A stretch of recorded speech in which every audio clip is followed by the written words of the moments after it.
Уважаемые телезрители, коллеги, друзья, добрый день. С вами, как всегда, в студии Беруля Олег, тендерный эксперт в сфере государственных торгов. Благодаря вам интерес к передаче «Вестник закона» растет день ото дня.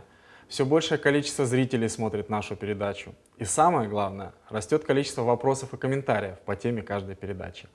Обратная связь от телезрителя, конечно же, очень важна. Но есть момент, на который я обратил внимание. Помимо вопросов тематических, например, как поступить в той или иной ситуации, что будет, если произошло то-то и так далее, есть большой ряд вопросов, которые выдают неподдельный интерес к этой теме. И в то же время чувствуется некое сомнение, а есть ли смысл заниматься этим, а получится ли, нужно ли это вообще. Вот как раз для этого сегмента телезрителей я решил подготовить эту передачу. Она будет немного отличаться от предыдущих передач, так как я не буду, как всегда, отвечать на вопросы телезрителей, а постараюсь обрисовать вам всю привлекательность сферы госторгов через статистические цифры. Все мы помним, что статистика – царица наук. Статистические данные могут являться руководством к действию, а могут, наоборот, дать понять, что инициатива здесь излишняя. При этом, имея достоверную информацию, мы принимаем намного больше эффективных решений. Вообще, статистические данные – это точные, качественные данные. Главная их особенность – они достоверны.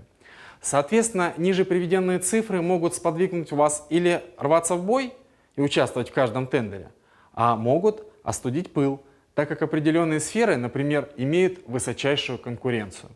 В любом случае, в реалиях жесточайшего кризиса каждый бизнесмен или индивидуальный предприниматель ищет новые точки сбыта, новые механизмы реализации своего товара или услуг. И как раз государственные закупки могут стать решением многих финансовых проблем, как минимум для малого и среднего бизнеса.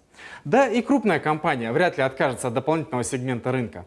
Так что эти цифры, я думаю, будут интересны всем. Кстати, у многих, возможно, возникнет вопрос, откуда взяты данные? Ответ простой. В 2015 году завершено более чем на 90% формирование основных институтов контрактной системы.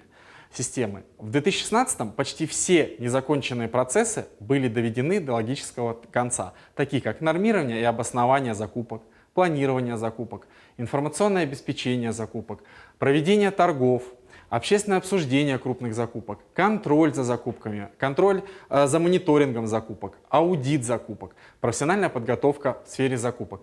Это все открытая информация, и именно из нее черпаются все нужные статистические данные. Итак, начинаем с общей статистики. На сумму 6,6 триллионов рублей у нас было размещено всего извещение о закупках. Вы представляете, насколько это огромная сумма? Речь идет не о миллиардах, именно о триллионах рублей. И это только по 44-му федеральному закону.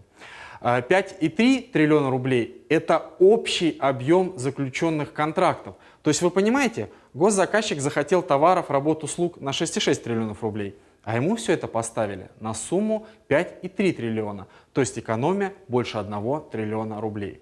Далее интересная информация. В рамках 44-го федерального закона работают, вы только вдумайтесь, 330 тысяч заказчиков, федеральных, муниципальных, больших и маленьких. Тем не менее, это все потенциальные ваши клиенты. Представьте себе ситуацию.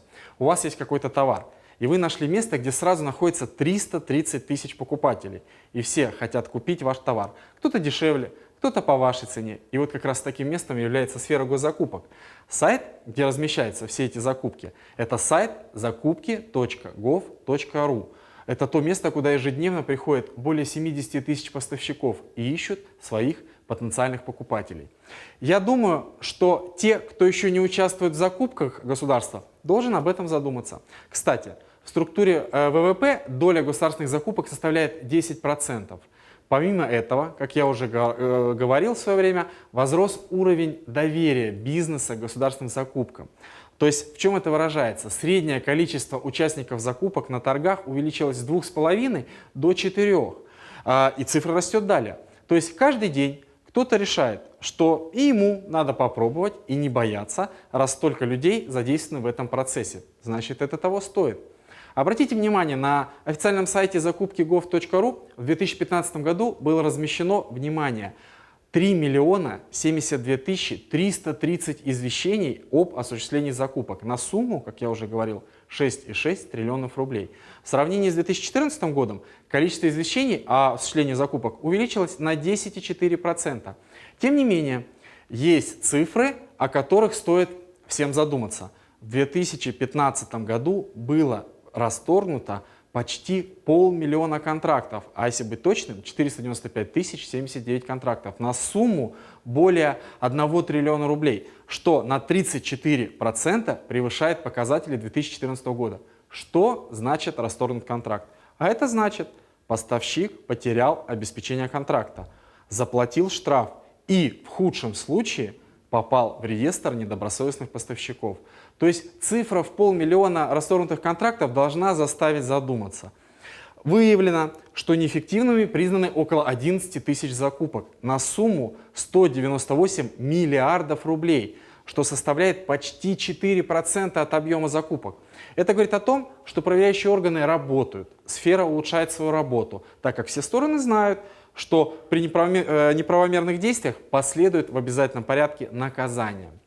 Также анализ данных по заключенным контрактам свидетельствует об увеличении в 2015 году в 3 раза размера неустоек, начисленных за неисполнение или ненадлежащее исполнение поставщиками своих обязательств.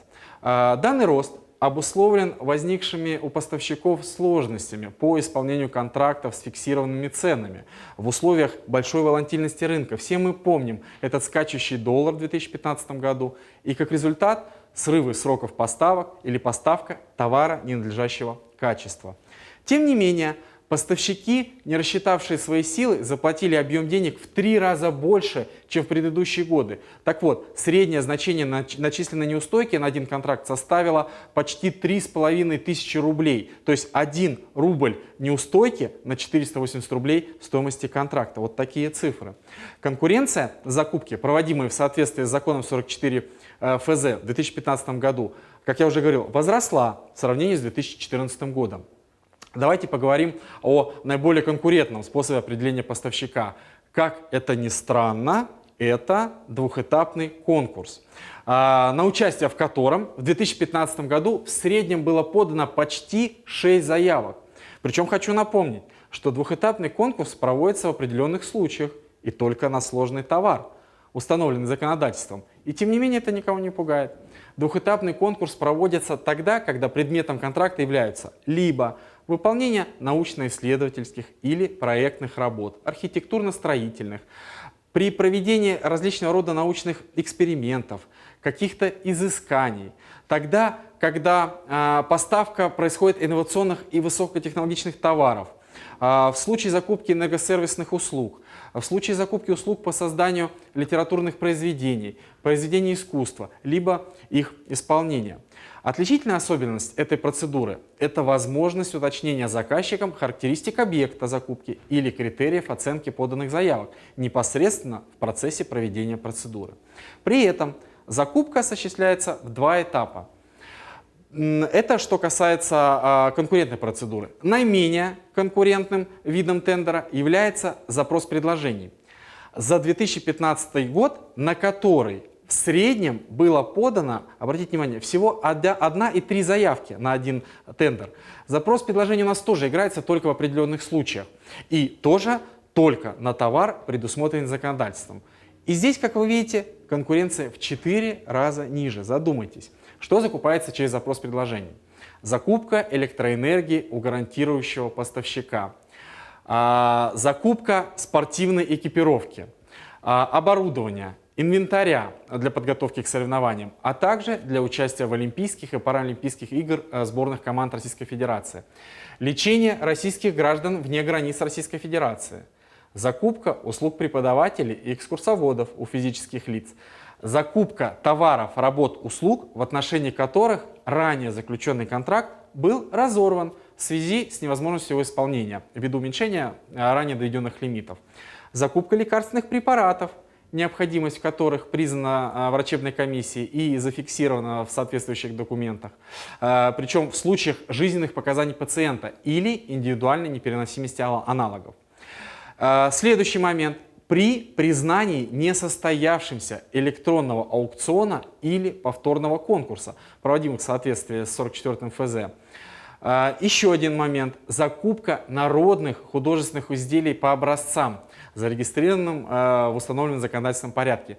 Все это закупается именно через запрос предложений. Ну, на мой взгляд, это интересная информация для поставщиков, которые не хотят сильно снижаться и бороться в рамках серьезной конкуренции. Далее тоже интересная статистика.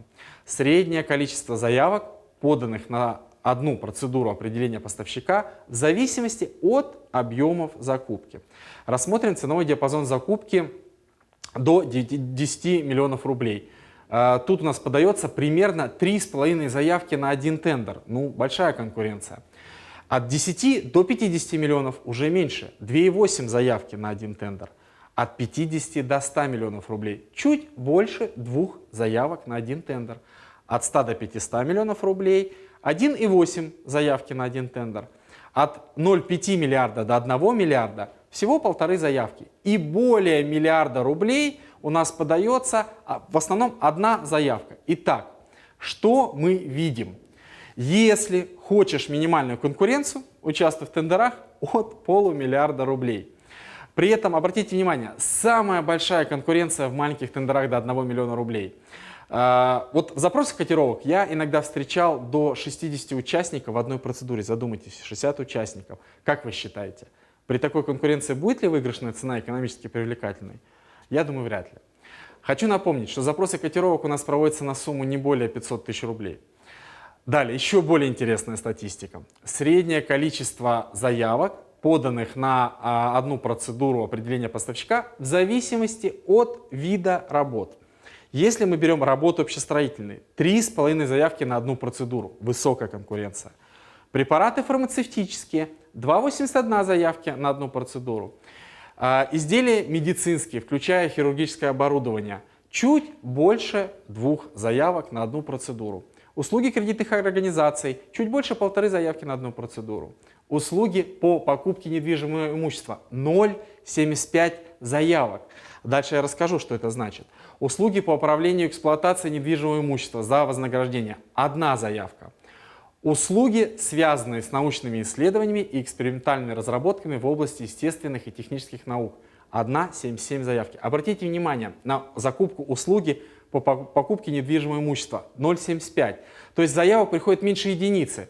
То есть, соответственно, на некоторые тендеры вообще нет заявок. Приходи и выигрывай этот тендер с максимальной ценой, как единственный участник.